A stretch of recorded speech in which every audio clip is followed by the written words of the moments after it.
You're listening to episode 18 of the Journey to Launch podcast, how couples can get on the same financial page and build wealth together. T-minus 10 seconds. Welcome to the Journey to Launch podcast with your host, Jamila Souffrant. As a money expert who walks her talk, she helps brave journeyers like you get out of debt, save, invest, and build real wealth. Join her on the journey to launch to financial freedom in 5, 4, 3, 2, 1. Hey, guys. I am excited. I feel like I say I'm excited every episode, but that's because I am excited. I'm excited to bring you this podcast episode with Elle Martinez from Couple Money, the Couple Money podcast and blog. And before we jump into all this goodness that Elle is going to share with you and I today, I want to just say, if you are enjoying the podcast, I say this in every episode because obviously it's important to me. If you are enjoying it, please continue to share with your friends and family. Let's make this idea of financial freedom catch like wildfire. Let's have it grow. I want Journey to Launch to get out there, but there is nothing better than just organic growth and people finding out about me through their friends, because you trust your friends, you trust your family. And if you had someone come to you and say, hey, there's a podcast, there's this girl who's talking about retiring early and financial freedom, you need to get on it, tell your friends. First of all, do you want to be the only one of your friends or family retired early or rich? Because then you'll be by yourself and you'll have no one to hang out with. So it's best if you get your people on board with you on this journey. So share it with them. Also, if you are listening in iTunes or Apple Podcasts, as they call it now, please leave a review. So make sure you rate, review, and subscribe to the podcast.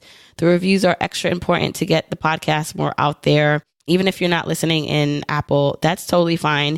You can find the podcast really anywhere. So I'm just glad you're listening. And if you signed up for the Automatic Millionaire book giveaway, you will be notified if you won today. So thank you so much for entering the contest. I got some great reviews. And don't worry, for all my people who are not iPhone or Apple users, I know this contest in particular was kind of segmented only to those users, but I'll be having more contests, more giveaways that will include everyone. Oh, and I have 2 huge announcements to make. I'm going to wait until the end of this episode to make them.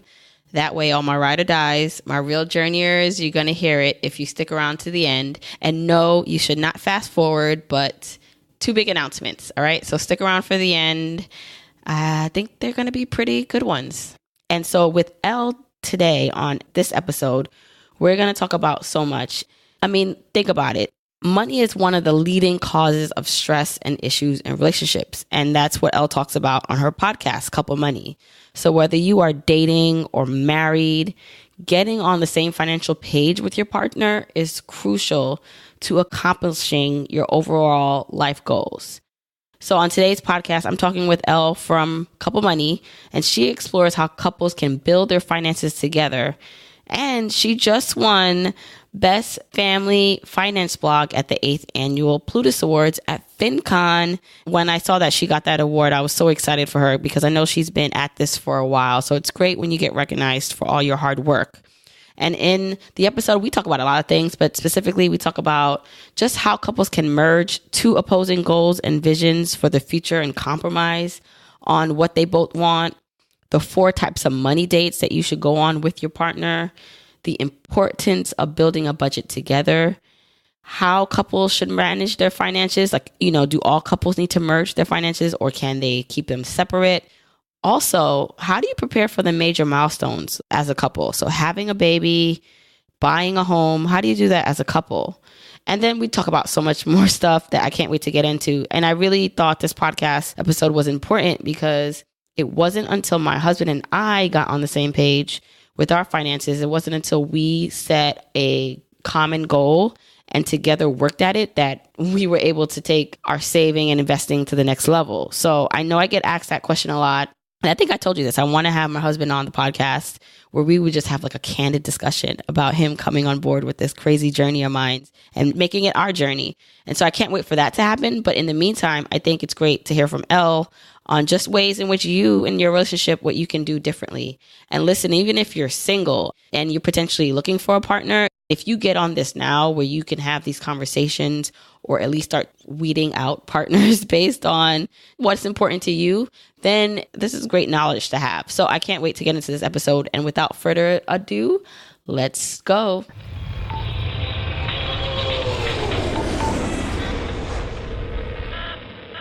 Hello, Elle. Thank you so much for joining the Journey to Launch podcast. I'm so excited to be here. Thank you.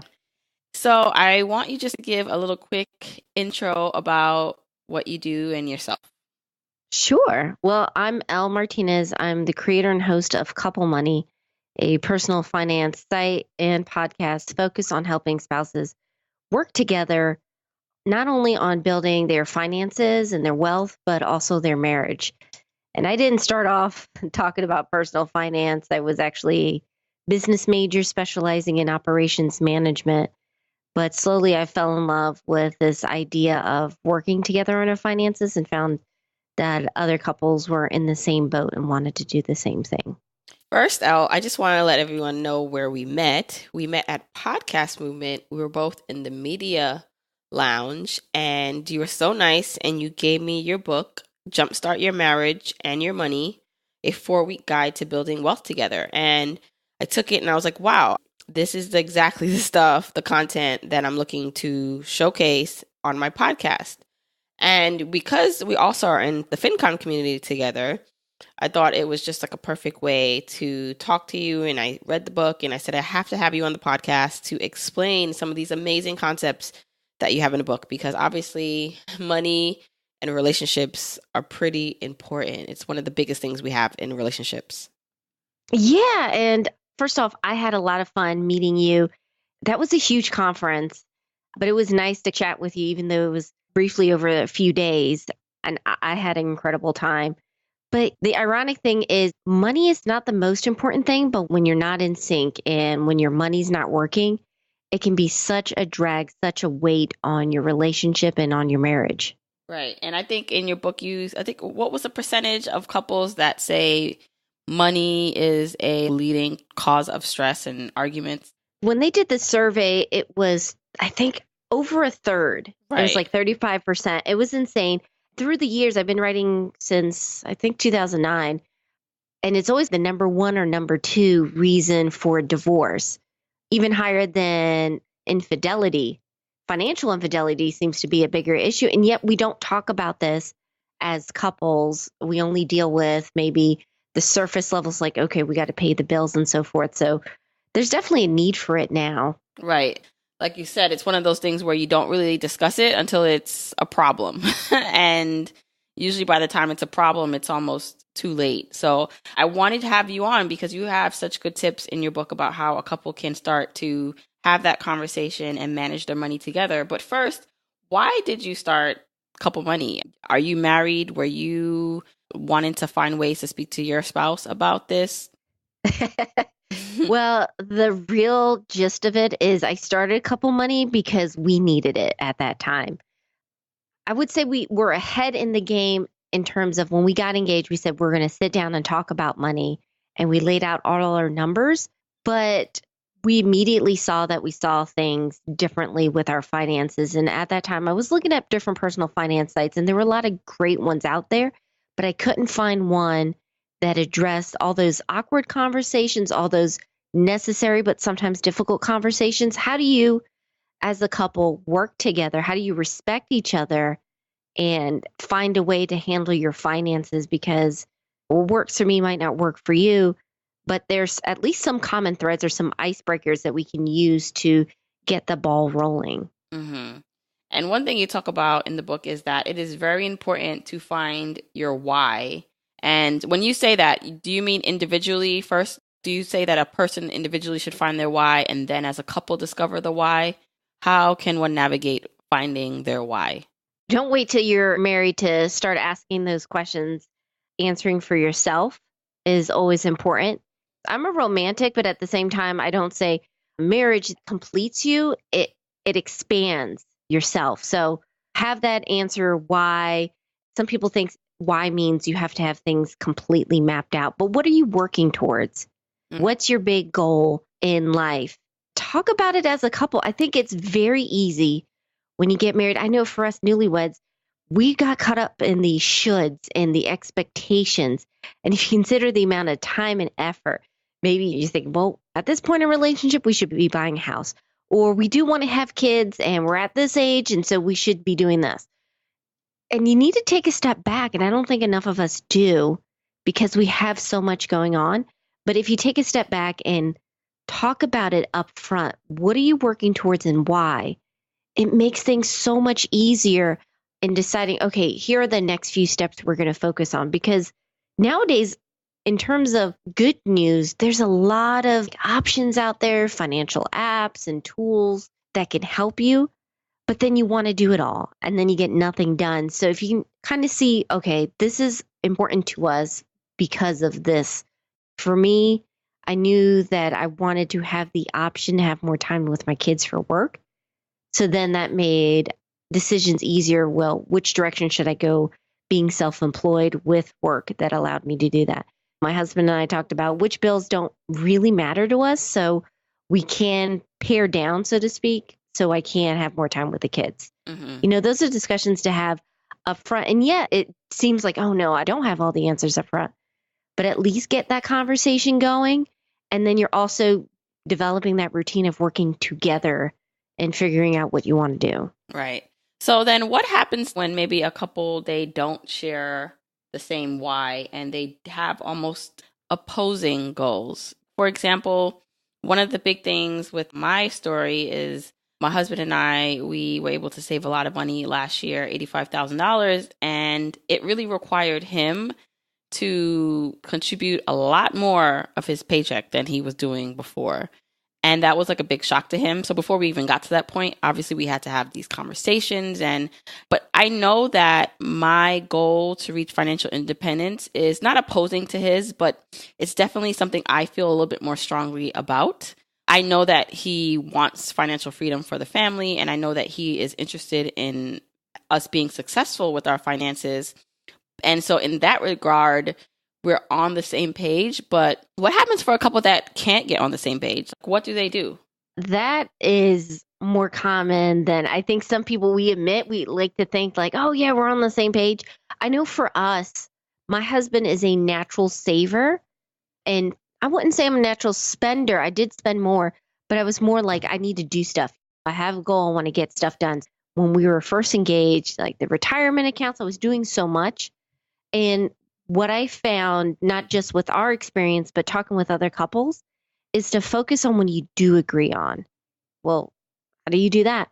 An example I was thinking of is I interviewed Tony from Debt Free Divas, and the situation her and her husband were in is that they were like 6 figures of debt. And so they knew they wanted to get out of debt. But Tony at that time had discovered Dave Ramsey. You do the Dave Ramsey, there's the Kool-Aid, and you're like gazelle intense, and you're going to pay it off as fast as possible. And she was on that train. And her husband was not. He was completely like, listen, we have 2 little kids. This is not going to go anywhere. Right. I want to enjoy this time. So on the surface, it definitely seemed like they could not find a common ground because she was like rice and beans ready to go. And he wasn't. And what they found is they focused on what they did agree on. They needed to get out of debt. And this was a situation in this case where leading by example had a tremendous effect for them. It wasn't her nagging. It wasn't her saying, okay, we need to pay down the debt. Look at you. You're still spending money while I'm doing this. She was like, okay, what do we agree on that we're going to do together? And it was a few things with the bills. They were going to cut back, eating out and so forth. But then she took the lead, and in her own life, she was packing lunches. She was making these choices. And he began seeing that she was happier, that their numbers were moving down a lot faster than he thought, because he didn't think, are we going to stick with this? How is this going to work? And they were still having time as a family. Right. So in that situation, I know we all want to be like, yeah, we're going to do financial independence, or we're going to retire early. I say sit down and find that one goal you can agree on that you're both excited about and discuss what that means to you. So with people that are deep in debt, yes, looking at the number is important, but talk about once it's out, once the debt is gone, what is your life going to be like? And when you focus on what you're happy and excited about, like a dream vacation, it becomes easier to find ways to work together. And that's another thing I discovered talking with other couples is that it's not necessarily that you two do the same things. You got married because you each had different gifts. I wouldn't say necessarily opposites attract, but different personalities attract. And so one of you might be great at finding money with coupons and earning extra money on the side, and the other person is great with bills and negotiating debt. Go with that. Right. Play to your strengths. What I've learned also is you can't really expect change overnight and perfection, because there are some things I would love to cut out of our budget, like cable. And I feel like we could be a little bit more aggressive in certain areas and more mindful of the way we spend. But then I think back that, wow, but we've come such a long way over a course of a year that I have to basically appreciate that. And so I can't expect that he will get on board with cutting cable and losing all his sports channels because maybe I'd like that, but that's not where he's at right now. He's comfortable with that. But you know what? I'm happy that he agreed to put over half of his check into our pre-tax retirement accounts. That's amazing. Yeah. And so it's definitely a compromise, getting to a common ground, like you said. Yeah. And I think you and I read probably some of the similar news stories and everything, and we're always fascinated. I know I am, with couples that save a huge amount of money or pay down a huge amount in a certain amount of time. But at the end of the day, you also want to make sure, like, what's the point of this?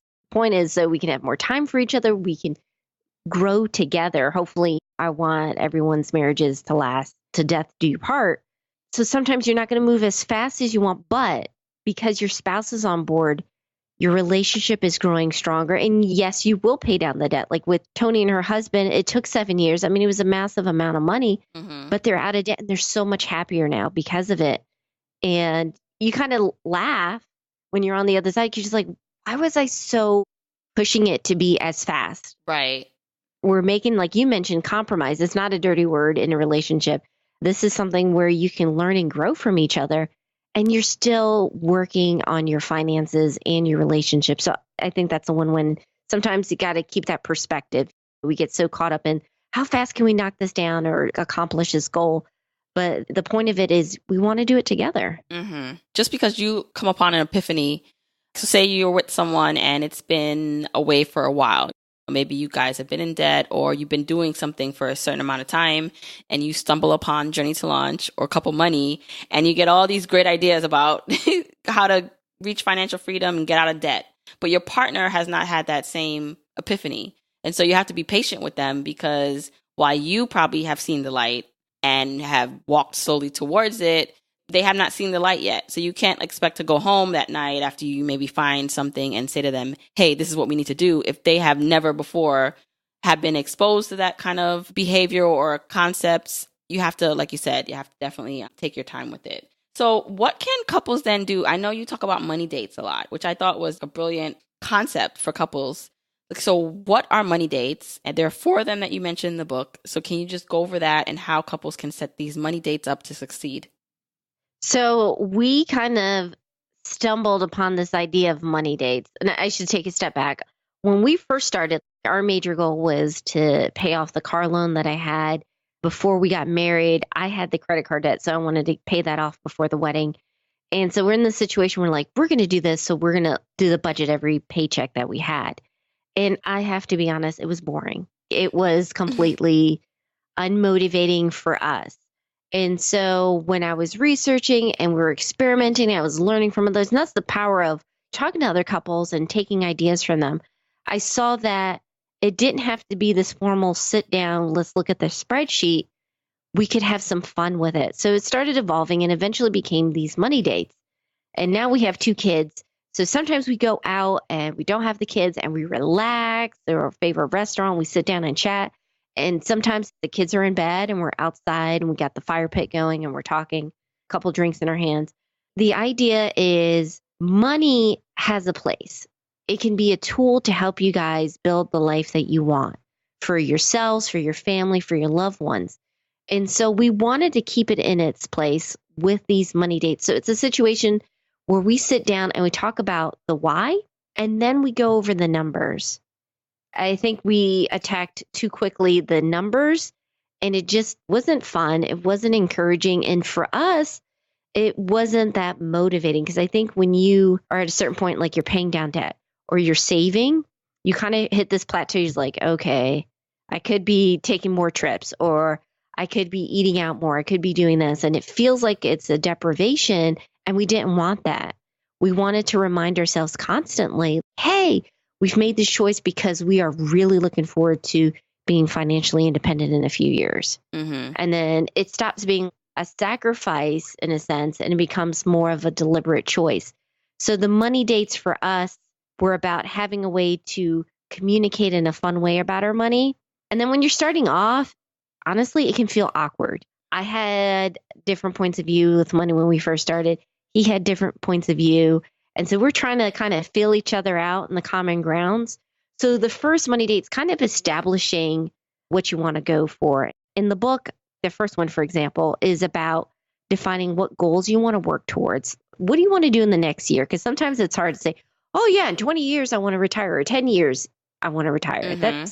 It's too far away. It doesn't feel real. Right. So you have that big goal, but then what do you want to do by the end of this year, your first year of marriage, or whenever you guys are starting it? And then the second date is, okay, we have an idea of what we want to work towards. Let's define it. An example is we all talk about retirement, but what does that mean to you? For my husband, he loves staying at home. It's like if we got a house in the mountains, he'd be there chilling. And I'm like, I would love to travel the world, like spend a couple months somewhere out of the year, really experience life in someone else's shoe kind of deal. Mm-hmm. So don't assume like, oh, we're going to retire by 40 or 30, whatever you decide. That second date is creating that vision board, and you can do it, online through Pinterest. You can come up with a poster. It's visualizing and defining that goal that you have, and that keeps you motivated. And then once you know where you want to go, then it's time to look at the numbers. Where are you now, and how do you want to get there? So the third date is about creating that first starter budget. And please, anyone that listens to this, your first budget is not going to work. I have not met any, even couples that retired at 33, we were talking earlier about Justin. Your first budget's just not going to work because you're still getting used to each other. You're getting used to what works.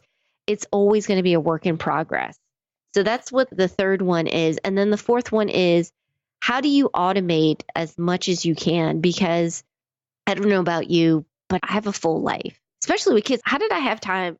I feel like now it's like with kids, there's not even enough time, and I love hanging out with them. So automating the money has been a tremendous help for us. And so when couples do that, I notice that they are able to reach their goals much more frequently.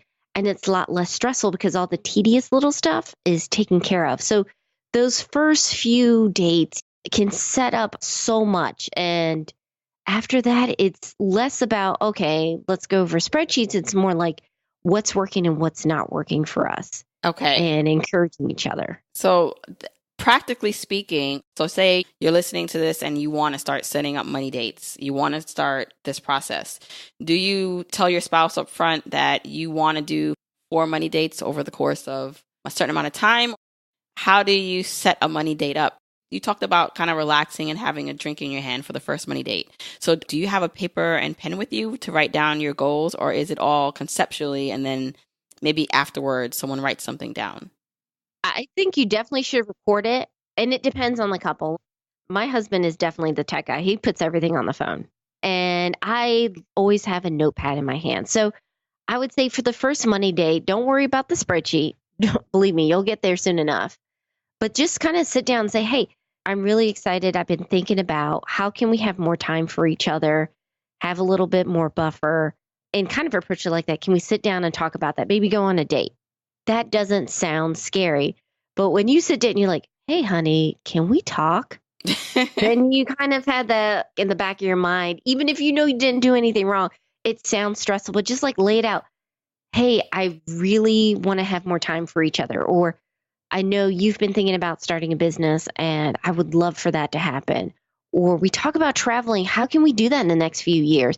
When you approach it like that, I think it's less stressful and it puts them in the frame of mind. Okay, we're going to talk about goals. And when you sit down there, then you go, okay, so we have what we want to do. How about next date? And say it's a date. We'll see where we are right now with our numbers so we can make some sort of plan. Mm-hmm. And it doesn't have to be you nail everything exactly. I think some people are scared, like, oh, if we commit to something, we're locked in. No, you and I know life changes, especially if you have kids. Right. Things happen and schedules change. But it's so much easier to change direction of something if you already have that momentum going forward. You know what I mean? Right. And then you talked earlier about a budget and how a budget is not always going to be right on your first try. What are the 3 budgets that a couple can potentially look at creating together, and then specifically talk about the couple money budget? Okay. I mean, there's an infinite amount of ways you can spend the money. I was looking at personality types with couples, and I noticed there were certain patterns. I know from our experience, certain budgets worked and certain didn't. And 3 budgets that I thought worked well for a lot of couples. The first one it's called the 50-20-30 budget, and it's 3 buckets. It's for couples where they just don't care to pour over the numbers in each individual transactions, and instead look at their money holistically and divide it up into 3 things. So half of your money goes towards essentials, talking about rent, mortgage, food, your necessary bills, keep the lights on. 20% goes towards your financial goals. And if you're in debt, that would be paying off debt and also saving for the future, investing for retirement. And then this has been helpful for a lot of couples. 30% goes towards your lifestyle choices. Maybe you're a traveler, you love shopping, gym memberships. You have that fun money baked into the budget. And I think a lot of couples like this because it's a great starter budget to kind of get you hooked on the idea of let's keep an eye of where our money is going. And with 3 buckets, it's pretty easy to track. Several people have came up with this. I first heard of it from LearnVest, and it's been incredibly powerful for couples that never budgeted before. It's kind of not their usual routine. And then the opposite, if you're really analytical and you guys love the numbers, I would say a zero-based budget can be great because it looks at every single penny that you guys are bringing in and giving it a job. We work hard for our money, so we want our money to work hard for us. Mm-hmm. Dave Ramsey is a big proponent of this. The key with the budget is to be aware of where your money's coming and going. Right. And when you have a plan ahead of time, you're more likely to put that money towards that. And you still, again, want to be realistic. So if you're someone who's great with details, you love budgets, this could be very appealing as a starter budget. And there's apps like Every Dollar or Mint and Tiller. And YNAB is the one we use. yeah, so you can still automate it. Some people are like, oh man, I got to do this manually. No, there's so many options out there. And then the last one is the couple money budget. Because I mean, if you write a book, you should have a name. Right. This is actually based on our experience, which was when we were first married. Situation was I was wrapping up college, had an internship, and he was his first postgraduate job. So quite simply, it wasn't like we had a ton of money going in. And with an internship, I didn't know how long it would last. It could last a semester, it could last longer.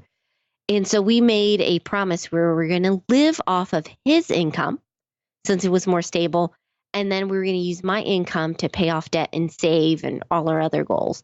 And that's the gist of the couple money budget.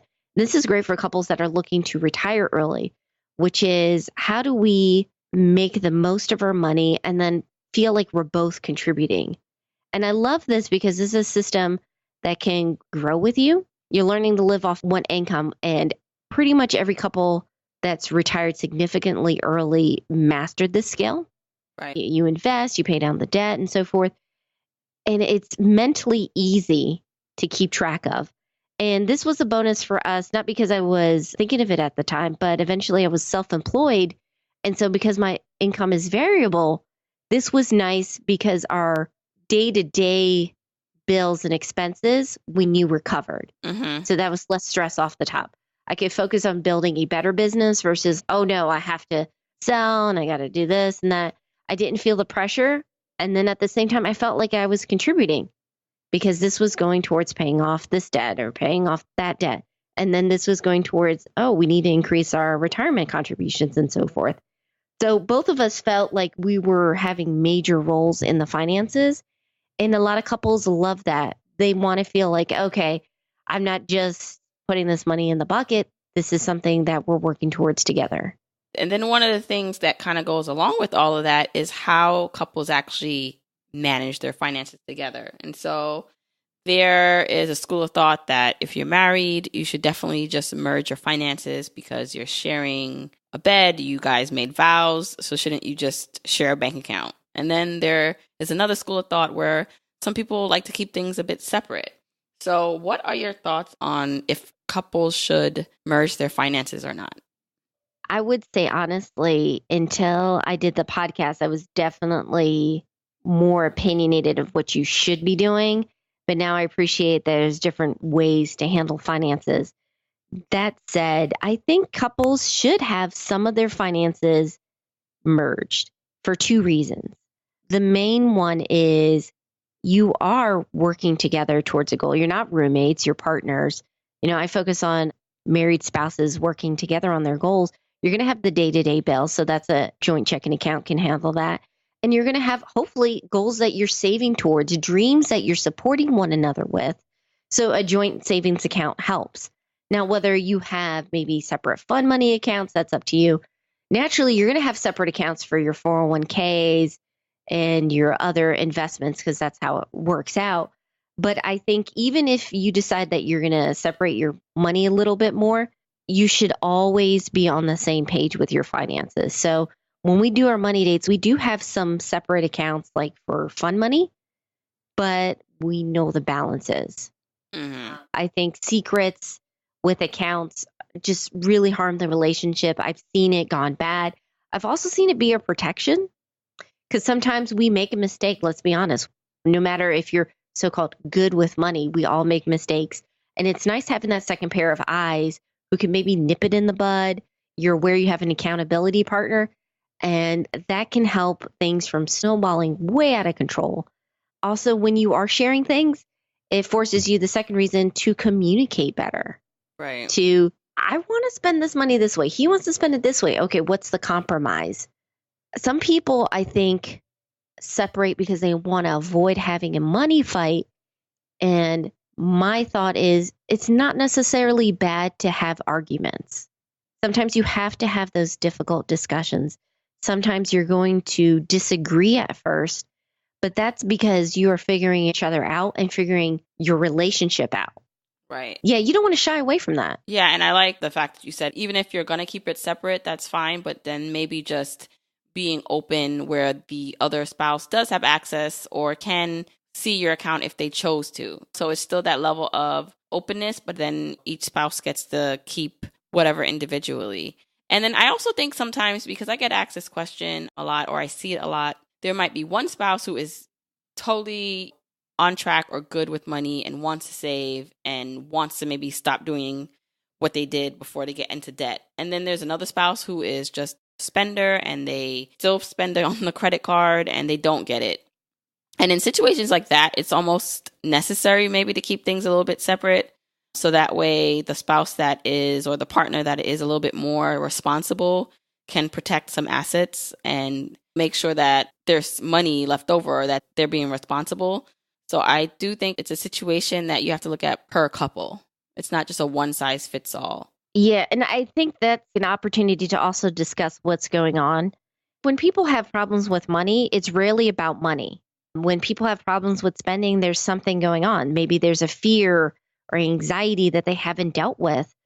I know some people shy away from it, but this is also an opportunity if you have to get counseling for that situation. In the meantime, of course, you might want to keep things separate, but still be on the same page and share that information, but kind of get to the root of the problem. Money is many times a symptom of something deeper. Mm-hmm. And I know sometimes we kind of want to brush that aside, like, oh, no, I don't want to deal with that. But it is better to work that out and talk with a counselor or talk with a professional therapist, see what's going on. It could be something that you guys could work out together fairly quickly, or it could be something that you guys hadn't even discussed, something maybe from their past or history, maybe a previous marriage they had. that they haven't quite dealt with. That's not something you'd want to avoid because you want to avoid a fight, but this is something that if you want a closer relationship, a meaningful and deeper relationship, I know, and it takes time, but you're going to have to deal with it little by little.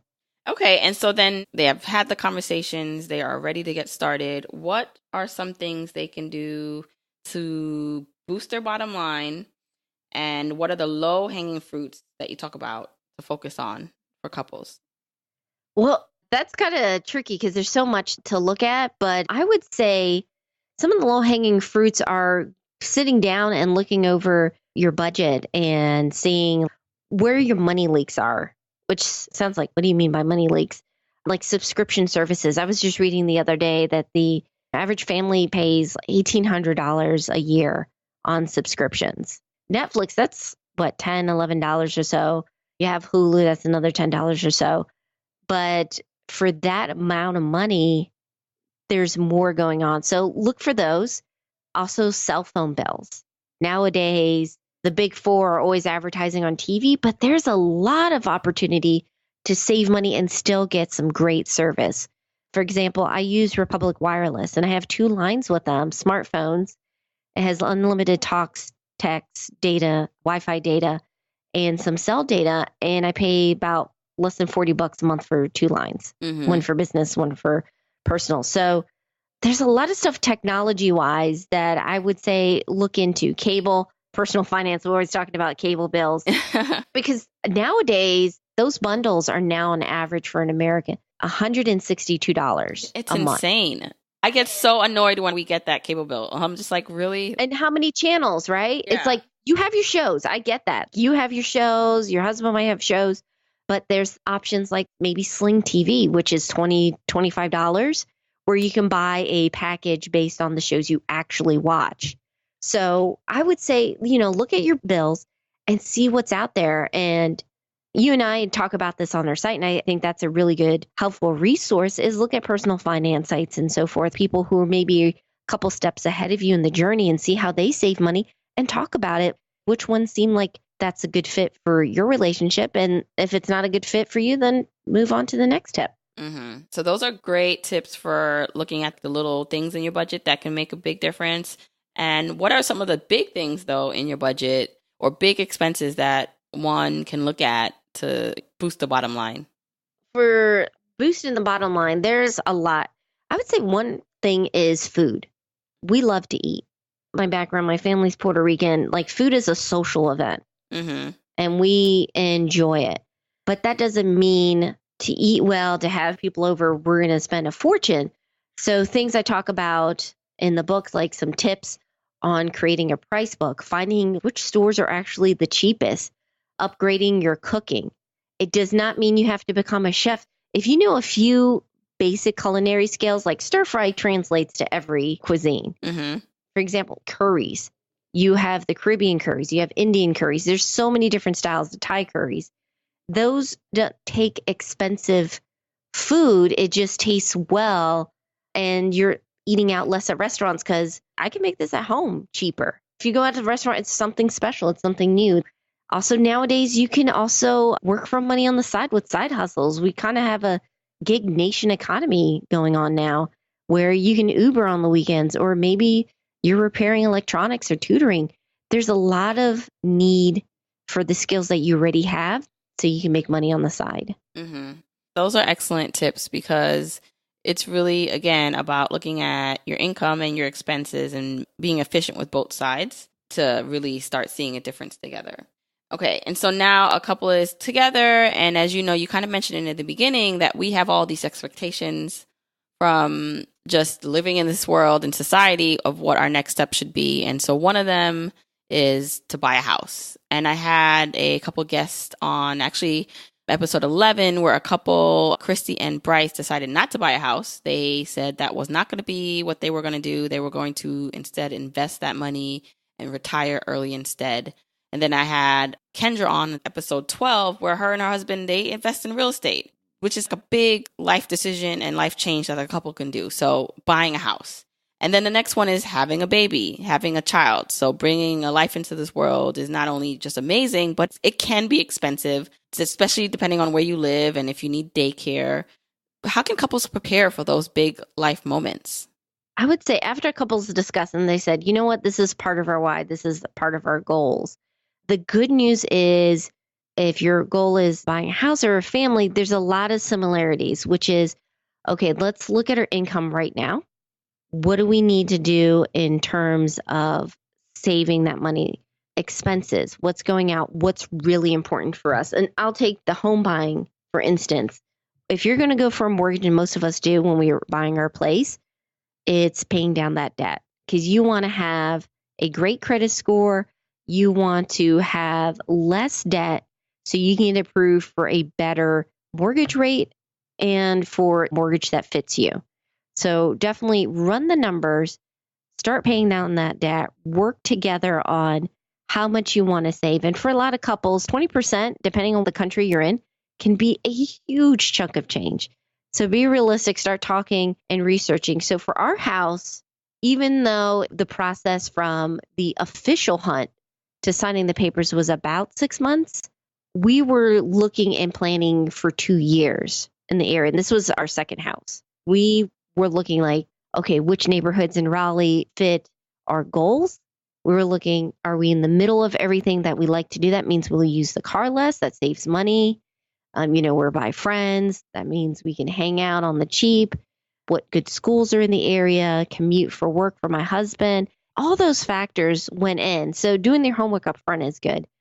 With kids, babies and kids are not as expensive as some of those news stories say, but it can be pricey, especially like you mentioned with daycare. So how do you prepare for it? Is when you find out you're pregnant or even beforehand, start making that transition and imagine that you're living on one income and start banking that money. Because some parents, they don't know into the situation. Maybe they want to stay home with the kids full time. Maybe they want to do it part time, like they cut back on work. But you can't do that if you don't have any money saved. It makes it a lot easier if you have that money banked away and you've proven to yourselves that you can do it. And you want to do it before the kids arrived and you're exhausted and tired and down the line with the third trimester, you don't have any energy. For my first baby, it went fairly well. The second one, I was sick till the day I gave birth to her. And so what gave me peace of mind is I knew that we had the savings. So talk to your friends in the area. What should they expect for the hospital bills and diapers and so forth? And tap into your network. There's a lot of opportunity to save money on certain baby supplies. And other baby supplies like car seats, you probably want to go ahead and get new. Right.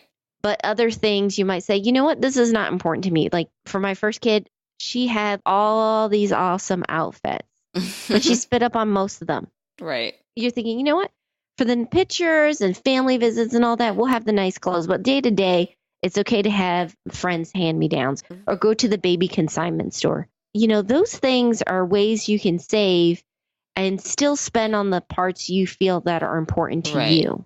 It's funny because I have 2 kids and 3 and a 1-year-old, and they're both boys and they're both born around the same time in June. So the baby, the 1-year-old, we're talking about Halloween coming up. And I was just like, well, he's just going to wear the outfit that his older brother had last year. And we'll probably just keep doing that until he realizes and he can make the choice for himself that he wants his own outfit. But again, yes, it doesn't have to be as expensive with certain items. You can really find ways to cut back. Great tips. Thank you.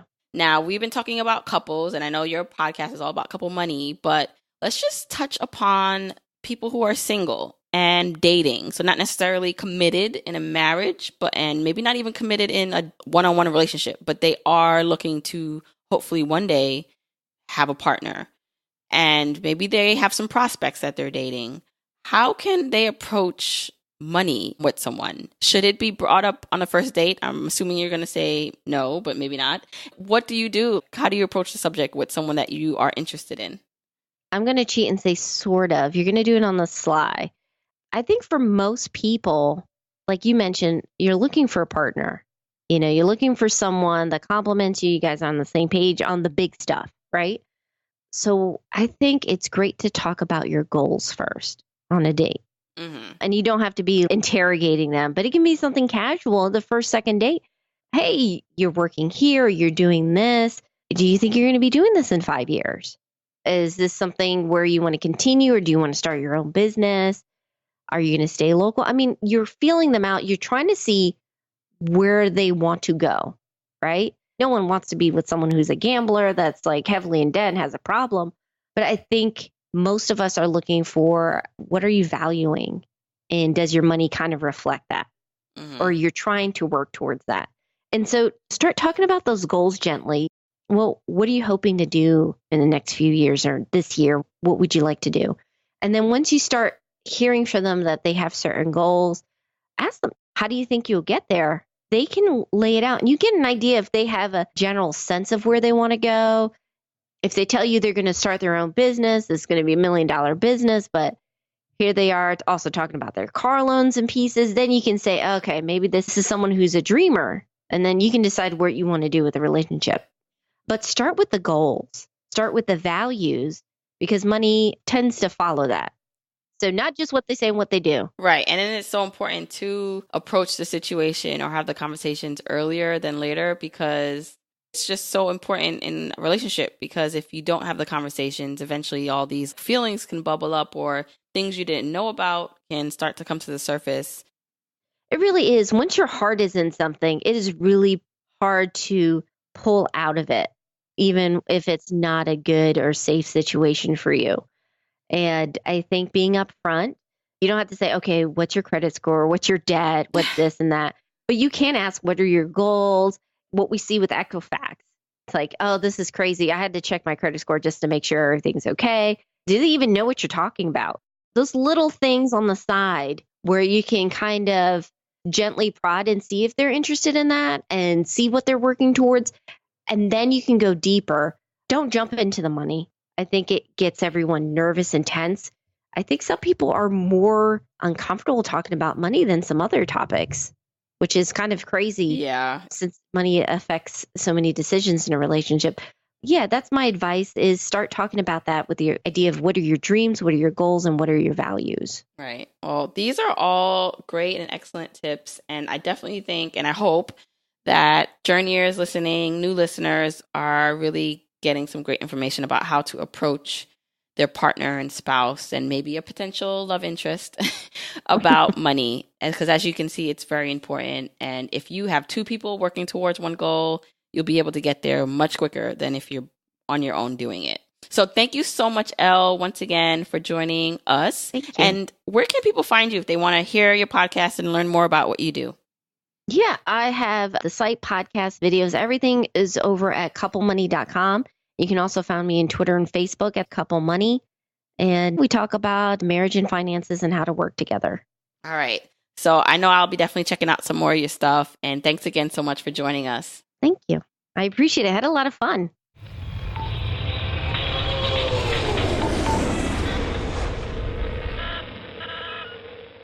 I really hope you guys enjoyed that episode with Elle. If you want to get in touch with her, listen to her podcast, go to couplemoney.com, search for Couple Money in iTunes or wherever you listen to podcasts. So I want you to think about what you can take away, like what nuggets you can now use in your life. So do you potentially want to start having money dates with your partner? Have you started talking about finances with your partner? Are you guys on the same page? Are you not?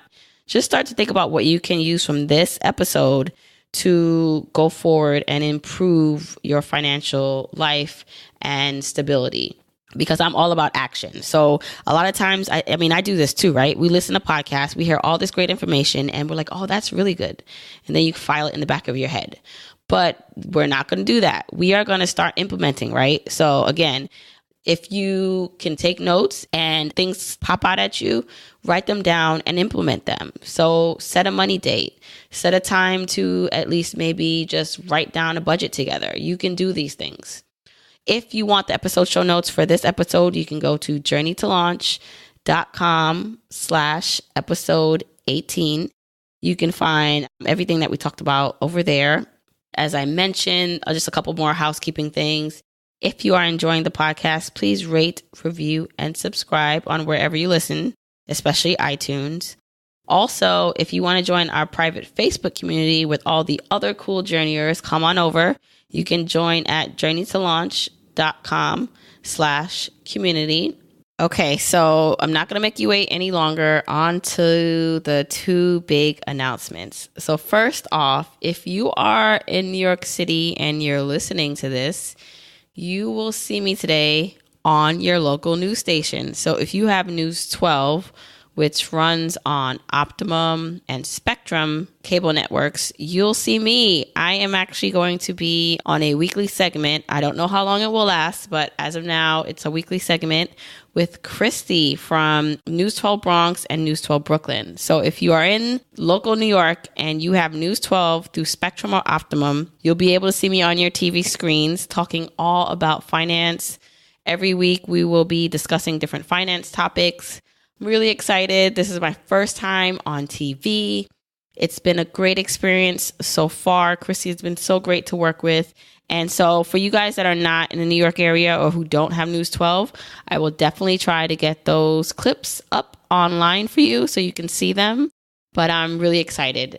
So today is November 8th. I should say that first. If you're listening in real time, it's November 8th. And so the segment will start premiering on Wednesday, November 8th, which is today. And if you're watching News 12 Bronx, it's going to air at 4 p.m. If you're watching News 12 Brooklyn, it's going to air at 5 p.m.